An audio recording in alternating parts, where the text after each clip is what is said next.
So we're going to go to Yarrow. You are up with Elatia. Thank you, Scott. Hello, Elatia.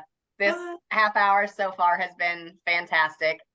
I'm excited because you're speaking my language. I love helping people discover their innate value add and confidently articulate that in the workplace.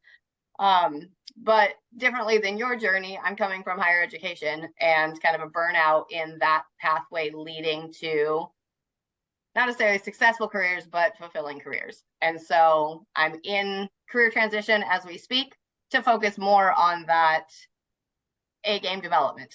I'm trying to term different than soft skills these days because I feel like that's very academic, but that's the focus of where I have seen in my experience that everything you've talked about is that awareness of who you are, what lights you up, and then what skills you have, and then where do you want to apply that. Pretty much you can do whatever you want.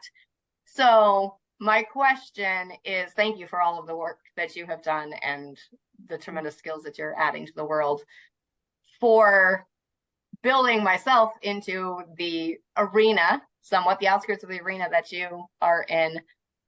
Do you have any guidance for how best to tackle that initiative and reach people? I guess skilled trades and frontline workers has been more of my focus than the upper echelon, just because I see a tremendous need there. But I don't know if the appreciation for that is there as much either. So I'm wrangling with that piece as well. Yeah, I think as I hear you talking through that, it sounds to me like a game of product market fit. And whatever methodology or tools that you're working with, it sounds like a game of getting out into the marketplace and getting into conversation with the kinds of people who you would like to support and asking them. This morning, I was having a conversation with a client of mine who's a CEO of a really successful private equity-backed tech company. And we were talking about the beginning times of his journey in his own entrepreneurial journey. And he said, you know, for as expert as he is today in all things tech and AI and machine learning and all these things, at the beginning, he didn't know anything or like just a little bit about all those things.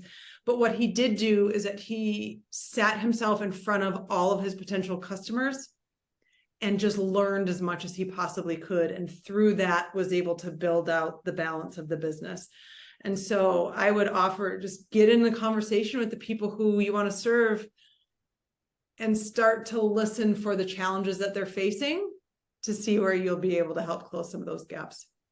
Awesome. Thank you, ma'am. You're welcome. Great advice.